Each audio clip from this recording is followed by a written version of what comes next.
प्रोटीनचा भरपूर स्रोत असलेलं खाणं बनवणार आहे आज मी. चला तर मग पाहूया काय बनवते. नमस्कार, मी रोही स्वागत करते आजच्या ब्लॉगमध्ये. आज बनवणार आहे मुगाच्या डाळीचे आप्पे. आता त्याच्यासाठी काय, छिलके असलेली मुगाची डाळ आहे, त्याच्यात थोडीशी उडदाची डाळ घेतली आणि थोडं तांदूळ टाकले, स्वच्छ धुवून घेतलेले आहे. जेणेकरून छिलके असतात, काय असतं ते खराब होतात ना, म्हणजे कचरा बिचरा असतात तो निघून गेला पाहिजे.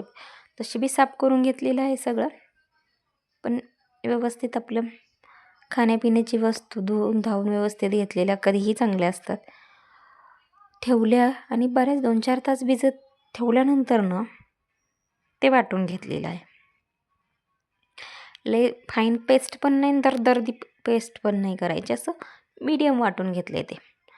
आणि भांड्यात काढून घेतले. मग त्याच्यानंतर त्याच्यात हिरव्या मिरच्या, लसूण, थोडी कोथिंबीर आणि जिरी बिरी टाकून ते वाटलं. आणि हे वाटण आहे ते लय असं पातळही नाही, लय असं हे पण नाही, रवाळा. थोडंसं मिरची वाटून घेतली आणि वाटलेल्या ते आपल्या सामानात सगळं टाकून ठेवलं. आणि हे मी रात्री वाटलेलं आहे, म्हणजे ते तसंच रेस्ट करायला ठेवलं सकाळपर्यंत. कारण का व्यवस्थित फर्मेंटेड झाले का एकदम छान लागतं. आणि ते तसं तर खाऊ शकत नाही, त्याच्याबरोबर चटणी हवी ना. मग त्याच्यासाठी खोबऱ्याची चटणी बनवली. खोबरं आपलं कापून पेस्ट करून घेतलं आणि त्याच्याबरोबर त्याच्यात हिरव्या मिरच्या, लसूण, कढीपत्ता, आलं बिलं टाकून वाटून घेतलं. आणि मग त्याची छान तेल गरम करून त्याची फोडणी तयार केलेली आहे. तेल जसं कडकडीत छान गरम झालं ना, मग त्याच्यानुसार ते चरखा बसतो. त्याच्यात जिरी, मोहरी, कढीपत्ता आणि आपलं वाटण केलेलं ते वाटण टाकलं त्याच्यात. छान. तर माझ्याकडं काही तडका पॅन नाही आहे, मी आपली एक सेपरेट वाटी बनवलेली आहे असं याला. आणि मग त्याच्यातच करते आणि टाकते. घेईल मी तडका पॅन, पण ते गेलं का लक्षात नाही राहत, वेगळ्याच कामासाठी गुंत माणूस. एक एक गोष्ट लक्षात आली तसं माणूस घेतं, पण पोरं सोरा बरोबर असल्यानंतर ना काय असे काही घ्यावा आणि करावा असं लक्षातही येत नाही. होईल कधीपर्यंत, नेक्स्ट टाईम लक्षात आलं ना घेईल. आता ते घेतलं आणि हे पेस्ट केलेलं ह्याच्यात टाकलं. आणि ह्याच्यात टाकताना ना थोडंसं मीठ जरा अंदाजाने टाकायचं, कारण खोबऱ्यात जरा मीठ सपदत नाही एवढं. आणि मग त्याच्यात 2 चमचे मी दही टाकलं, कारण का दह्याने ना व्यवस्थित चटणी फर्मेंट होते आणि खूप छान लागते. आणि मग ही रात्रभर तशीच ठेवून दिली चटणीसुद्धा. दुसऱ्या दिवशी सकाळी मग आपले आप्पे तयार करायला घेतल्यानंतर ना आप्पा पॅन धुवून धावून घेतलं आणि त्याच्यात तेलाने ग्रीस करून घेतलं सगळं व्यवस्थित छान. तेलानेच घ्यायचं, तुपाने घेतलं ना काय होतं, ते तूप जळून जातं आणि मग ते भाजत पण नाही आणि ते काळे पण टाकून जातं. छान आहे. तर याच्यात आहे ना कांदा आणि मीठ टाकून आणि थोडंसं इनो टाकलं आहे, व्यवस्थित फर्मेंट केलं, हलवून घेतलं. आणि हे चमच्याने आपल्या छोट्या छोट्या भरून घेतल्या ह्या वाट्या आप्याच्या.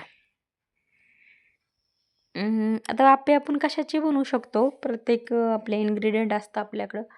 पण शक्यतो डाळीचे आप्पे केले ना, मुगाच्या डाळीचे आणि वेगवेगळ्या डाळींच्या, तर त्याच्यात ना प्रोटीनचं प्रमाण जास्त असतं आणि हेल्दी राहतं.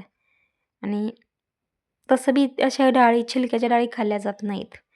मग ह्या अशा ह्यानी केल्या ना व्यवस्थित खाल्ल्या जातात, कारण काय टेस्ट पण वेगळी लागते.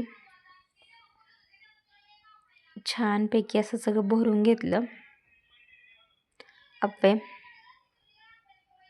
आणि मग त्या ना भरून घेतल्यानंतर नाही ना त्याच्यावर काय करायचं, थोडंसं ना जरा वेळ झाकण मारायचं, म्हणजे वाफेने काय होतं जरा ना व्यवस्थित शिजलं जातं.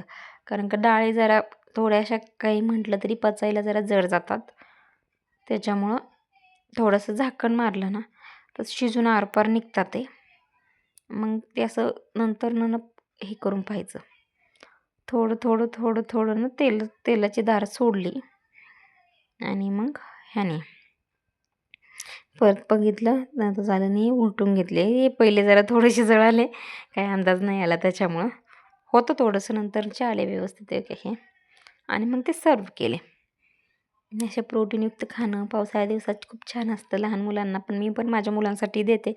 तुम्हीही करा, कसं लागतं आहे ते सांगा. आणि आपलं पारंपरिक आहे, काही एवढं हे नाही आहे, जरा वेगळं ट्विस्ट.